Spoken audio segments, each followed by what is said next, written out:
Glória a Deus. Glória a Deus. Gênesis capítulo 3, versículo 15. Nós vamos ler lá na tela. Tá bem? Mas é bom vocês conferirem aí também. Cada Bíblia tem uma versão diferente. Então é bom vocês conferirem, porque para ver se realmente, às vezes não é igual. Sabe aquele negócio que não é igual, mas é parecido? Tem que estar dentro do contexto, tá? Se não estiver dentro do contexto, está errado. Amém? Amém. Espera só o celular entrar na... Glória a Deus. Vocês tiveram a semana abençoada? Amém. Hoje é dia de ceia, né? É um dia especial para nós. E nós vamos falar um pouco como se iniciou, como foi a introdução. E nós vamos ler em Gênesis, capítulo 3, versículo 15, que diz assim: estabelecerei inimizade entre ti e a mulher, entre a tua descendência e o descendente dela, porquanto este te ferirá a cabeça e tu lhe picarás o calcanhar. Amém? Na outra versão diz assim: e porém inimizade entre ti e a mulher, e entre a tua descendência e o seu descendente, e este ferirá a cabeça e tu lhe ferirás o calcanhar. Amém? É a mesma coisa, né? Beleza, muito bom. Vamos orar mais uma vez? Orar faz bem, né? Obrigado, Senhor, pela oportunidade que o Senhor nos concede nesta manhã, de podermos falar do seu amor, de podermos trazer a tua palavra. Sabemos da responsabilidade que é nós falarmos, Senhor, de ti, nós falarmos, Senhor, daquilo que o Senhor tem colocado em nosso coração, em nossa mente, em nossa boca, Pai. Usa-nos como canal de bênção, Senhor, na tua presença, Senhor, para que nós possamos transmitir para a tua igreja aquilo que o Senhor quer passar para nós. Esse é o nosso pedido, em nome de Jesus. Amém? Amém. Glória a Deus. Meus queridos, nós estamos aqui no livro de Gênesis, que é o início de tudo. Gênesis é um livro em que tudo se inicia, mas é um livro também que aparentemente ele é triste e ao mesmo tempo, mas sim, é um livro triste e um livro feliz ao mesmo tempo. Por que triste? Porque foi ali que entrou o pecado no mundo. E o pecado entrou no mundo através do homem. Então nós vemos que por causa disso a humanidade perdeu a sua capacidade de ter um contato direto com Deus. Mas nós vemos que tudo isso foi um plano de Deus, porque Deus não faz nada sem planejamento. Quando nós tentamos fazer algo e nós não planejamos, a probabilidade de dar errado é grande, né? Então nós vemos aqui que aparentemente, Deus abençoe, aparentemente o plano de Deus deu errado. Porque Deus criou o homem à sua imagem e semelhança. Deus conversava com o homem lá no Jardim do Éden, com Adão. Ele vinha no final da tarde e conversava com o homem, tinha o privilégio. O homem realmente era a imagem e semelhança de Deus, porque ele tinha um corpo espiritual. Mas, por causa do seu vacilo, por causa da desobediência, ele pecou. E através do homem que o pecado entrou no mundo. Pense vocês o privilégio que era de ter um contato direto com Deus. Toda a tarde Deus aparecia no jardim e conversava com o homem, conversava com Adão. E ali eles conversavam e Deus dava algumas orientações para Adão. Era uma coisa boa, né? Mas Deus deu uma ordem. E por causa dessa ordem que não foi obedecida, o homem caiu. Mas Deus, como todo ele planeja, ele já tinha uma estratégia. já tinha uma promessa. Nós vamos ver que tem um tema chamado proto-evangelho. Proto-evangelho é um termo grego, boas novas, tá? Eu no evangelho e boas novas, é um termo grego, proto-evangelho. Amém? Amém. Que significa que as boas novas estavam sendo anunciadas. A partir do momento em que Deus falou que do calcanhar da descendência da mulher nasceria aquele que pisaria a cabeça da serpente. A serpente, no relato da Bíblia, quem é? Satanás. E não é só isso. É serpente, é dragão, é mentiroso, é enganador. Olha os adjetivos que nós temos aí. Mas tem um detalhe que é interessante. É dragão. Muita gente faz tatuagem de dragão. Muita gente faz tatuagem de serpente. E tem a menor noção do significado disso. Coloca um dragão nas costas, coloca um dragão no braço, coloca um dragão no ombro, sendo que estão adjetivando ali o inimigo na sua pele. Mas, como eu disse para vocês, o proto-evangelho é a primeira boa notícia da promessa de Deus. Tá? Ali nós vimos que nós tínhamos uma esperança para a humanidade. Assim como o pecado entrou no mundo através do homem, o pecado também seria tirado do mundo através do Filho de Deus. Amém? Amém? E ali foi estabelecido a inimizade entre Deus, entre a mulher e Deus. Olha lá, estabelecerei inimizade entre ti e a mulher, entre a tua descendência. Então, essa inimizade foi estabelecida por Deus. Amém? Por que isso? Porque o inimigo significa guerra. O inimigo significa alguém que quer se destruir. O inimigo significa alguém que quer tirar a tua paz. Quer tirar, por isso diz inimigo.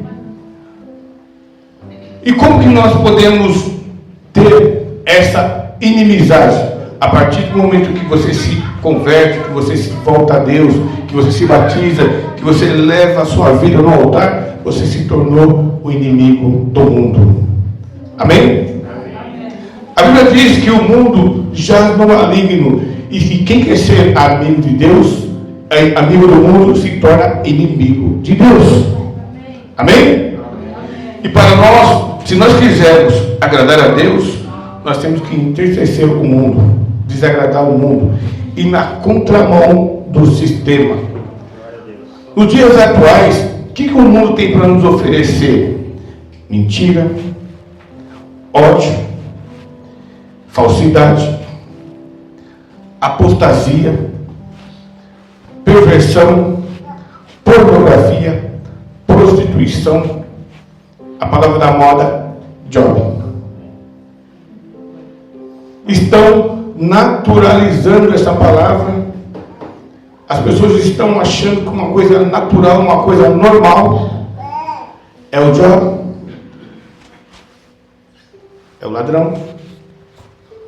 Tá? As pessoas estão achando, olhando para o criminoso e achando que ele é um ídolo.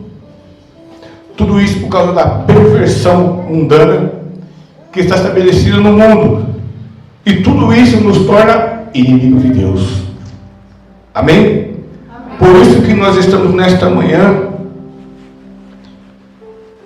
na presença do Senhor. Por quê? Porque tudo isso foi estabelecido por Deus para que se tornasse inimigo nosso. Se você é amigo de Deus, automaticamente você não pode ser amigo do mundo. Não andam juntos as trevas e a luz. O pecado e a santidade não coexistem. Onde há um, não pode haver o outro. Por que isso?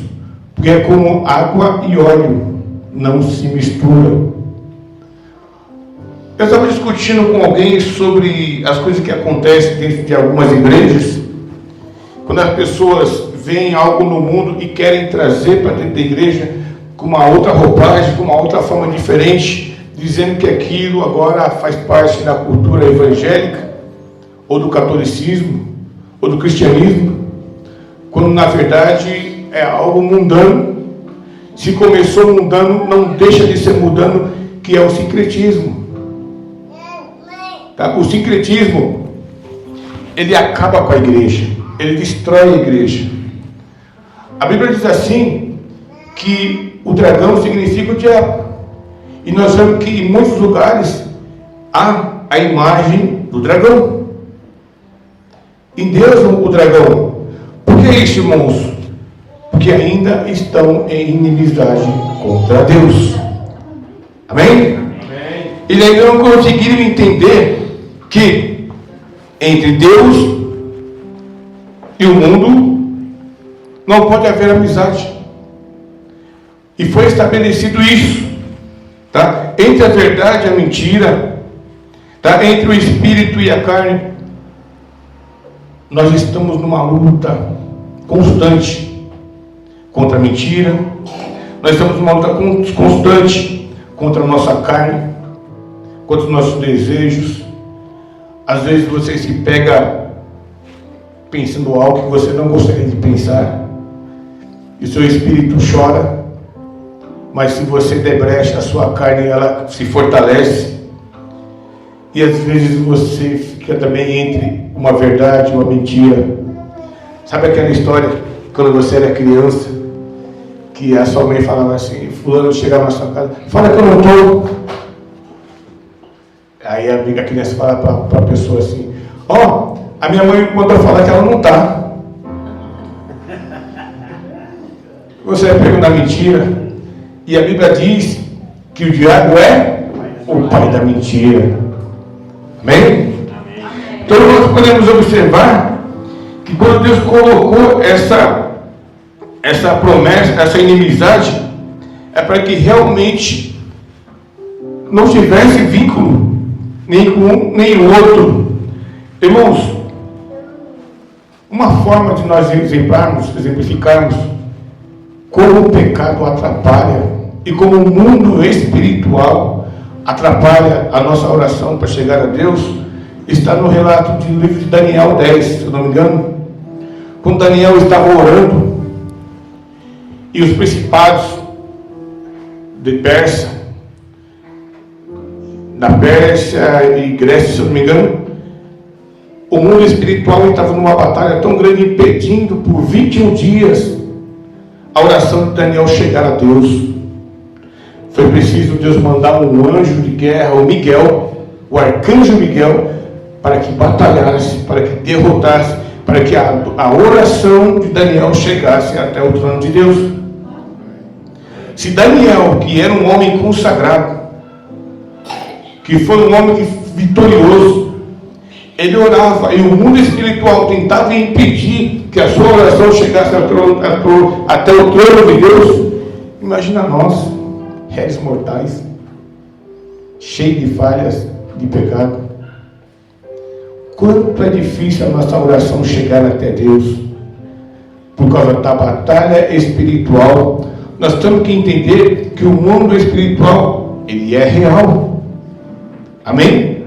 Amém. E que a palavra de Deus não é um conto de fadas, como eu vejo muita gente falando por aí, que a Bíblia foi escrita por homens. Quem eram esses homens? A Bíblia foi escrita por homens realmente, porém inspirados por Deus. Amém?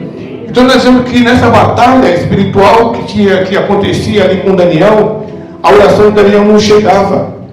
Foram exatamente 21 dias que Deus teve que mandar um anjo, porque as potestades malignas estavam impedindo que a oração de Daniel chegasse até o trono de Deus.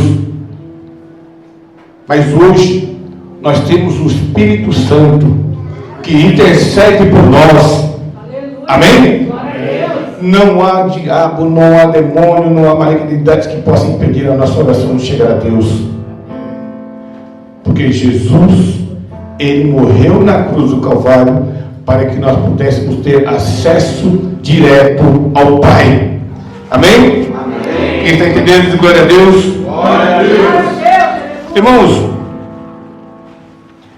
a promessa de um Redentor, ela é maravilhosa, tá?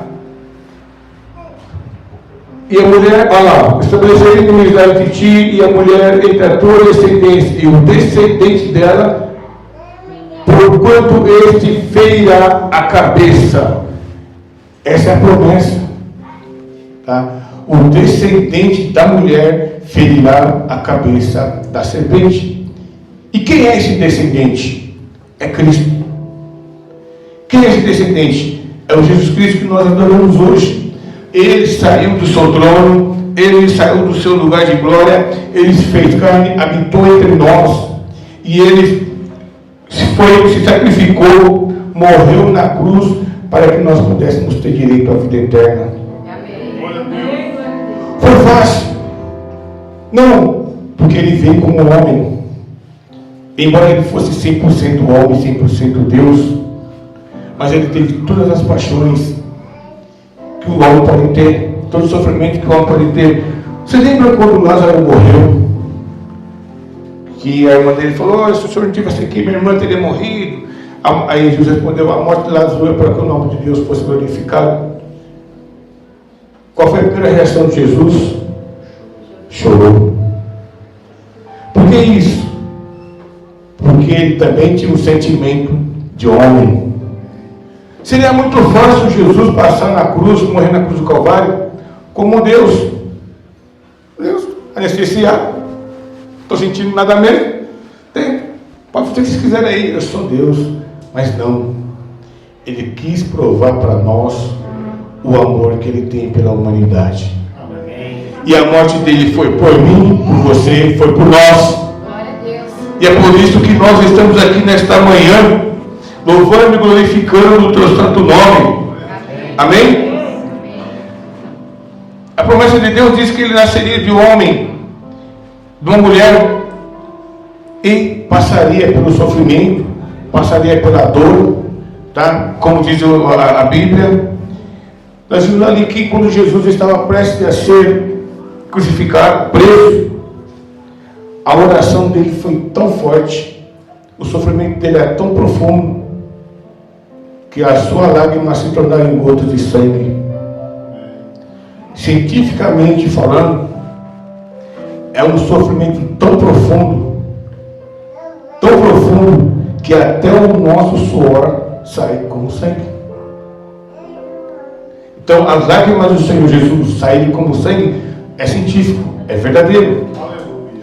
Tamanho era o sofrimento que ele estava tendo naquele momento, porque ele sabia que ele ia ser crucificado, ele ia ser morto, ele ia ser humilhado. Isso por nós. E por muito menos que isso, nós muitas vezes pensamos em abandonar a Cristo. Por muito menos que isso, nós achamos que não vale a pena. Não importa se eu, se você, se nós erramos, os nossos pecados já foram lavados na cruz do Calvário. Amém? Não deixe o inimigo colocar na sua mente, na sua cabeça, porque você pecou, que você errou, você está fora da graça de Deus. Não, a morte de Jesus justifica os nossos pecados. Foi pela graça que nós estamos aqui.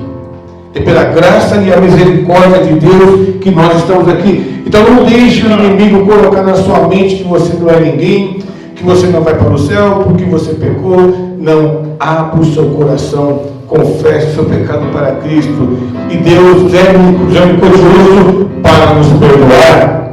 Amém? Irmãos, continuando. Deus nunca foi pego de surpresa. Mas como assim? Deus criou o mundo, criou o universo, criou o homem. Ele não sabia que o homem ia se contaminar? Os planos de Deus não são como os nossos planos. Ainda bem, né? Os planos de Deus estão muito além do nosso entendimento. Mas nós vemos aqui que a vitória final de Cristo foi a sua morte na cruz do Calvário. E este te ferirá a cabeça e tu lhe ferirás o calcanhar. A conclusão que nós temos disso é que Satanás ferirá a Cristo no sofrimento. Satanás ia ferir a Cristo na morte de cruz. Satanás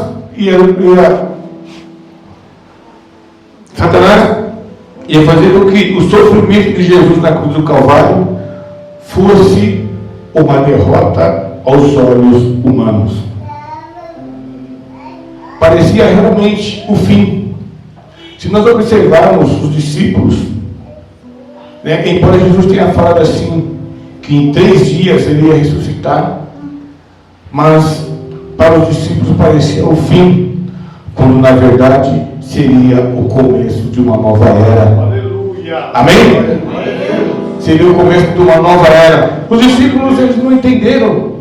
Quando Jesus morreu, muitos dissiparam, ficaram sem saber, escondidos em cavernas, com medo de morrer também, até que Jesus apareceu e ficou com ele num período de 40 dias.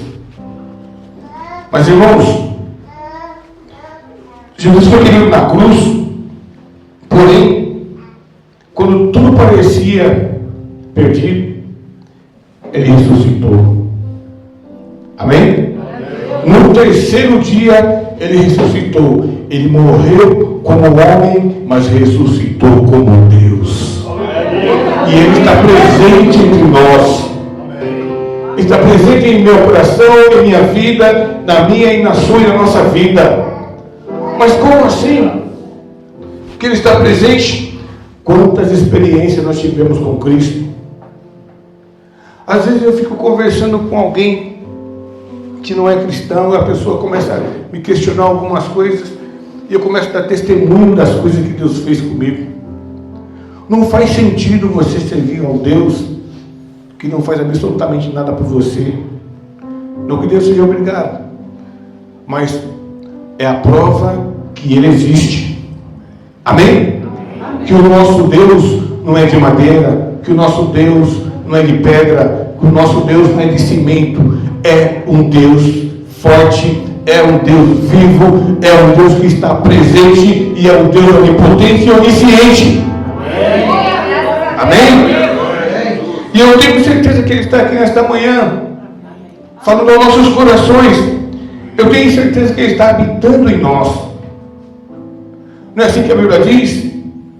Que quando nós nos consertamos, quando nós nos convertemos, o Espírito Santo vem, tira aquele espírito natural do homem, limpa a casa, limpa o nosso coração e habita em nós.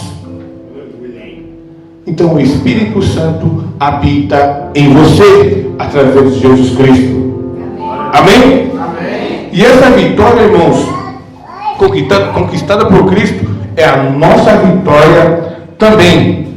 Então o Gênesis não é só um livro triste, mas é um livro de declaração, é um livro de guerra entre o bem e o mal. Amém? E nessa guerra entre o bem e o mal, o bem sempre vence. Quando parecia uma derrota, quando parecia que tudo estava perdido, Jesus ressuscitou. Amém? Amém? E Ele está presente entre nós. E quando Ele estava para subir, Ele disse: eu vou, mas vos deixarei o Consolador. Amém? Quem é o Consolador? É o Espírito Santo. É Ele que nos conduz, é Ele que nos dá a diretriz daquilo que nós temos que fazer. Então, quando você orar, pede para o Espírito Santo. Quando você sair de casa, ora: Espírito Santo, me conduz. Tinha um livro, eu acho que o pastor Renato já citou uma vez aqui, chamado Bom Dia, Espírito Santo. É um livro muito bom. As pessoas esquecem que o Espírito Santo é o nosso intercessor. E segundo a Bíblia, ele habita em nós. E ele quer a testemunha da vitória de Cristo, porque nós estamos vivendo na era do Espírito Santo. Amém? Então nós vivemos a era de Deus, Deus Pai, vivemos a era de Cristo, que foi no ministério de Cristo, e depois da ressurreição de Cristo, nós estamos vivendo a era do Espírito Santo. Amém? E hoje nós vamos celebrar a nossa ceia. O que significa a ceia? Que Jesus disse: comei do meu pão. Pode falar. Quem lembra? Como? Toda vez que beber esse pão em memória de mim. Então, toda vez que você comer o pão e beber o vinho, é em memória de Cristo. Amém? Por que em memória? Porque é ali que começou a nossa vitória. Então nós vamos celebrar não a morte, mas sim a ressurreição de Cristo. Amém? E entender que a morte foi uma vitória. Tá? A morte foi uma vitória. Então, assim como Jesus foi vitorioso, você também é vitorioso. Amém? E eu falo para os jovens da nossa igreja que na atual conjuntura é muito difícil ser jovem cristão. Na minha época já era difícil, as coisas já eram mais difíceis para nós, em todo sentido. Hoje a promiscuidade está tão grande, as coisas estão vindo tão fácil na mão da gente, dos jovens e dos casais também, tá? Que está muito complicado, é muito difícil. Então você jovem que está na presença do Senhor, continue, ore, busque a Deus, peça a Ele discernimento e graça, para que você possa suportar as tribulações do dia a dia e as tentações. Nós que somos casados, né, Robinho? É o tempo todo a flecha do inimigo vindo sobre nós, né? Quando você menos espera, você tem que. Isso é Matrix, né? Tem que ficar se esquivando. É uma gracinha aqui, é um elogio ali, é uma coisinha aqui, é outra coisinha ali. E o ego vai enchendo. Tem gente falando que não, eu não. Não acontece comigo, não. Você olha no espelho e você fala assim: como eu sou feio, mas sempre tem alguém que vai achar você mais ou menos. Só para o marido não ver isso. Sempre tem alguém que vai achar que você é mais ou menos. É isso, é aproveitável. Dá pro gasto. Mas sabe por que isso, irmãos? Porque a nossa guerra, ela é espiritual. Amém? Se Jesus venceu, por que nós não podemos vencer também? Ele falou: eu venci o mundo. Tem de bom ânimo, eu venci o mundo. Mas para você vencer o mundo, você precisa estar constantemente na presença de Deus. Amém? Precisa estar fortalecido espiritualmente. Precisa entender que a morte de Cristo, ela fez todo o sentido na minha, na sua e na nossa vida. Deus abençoe a todos.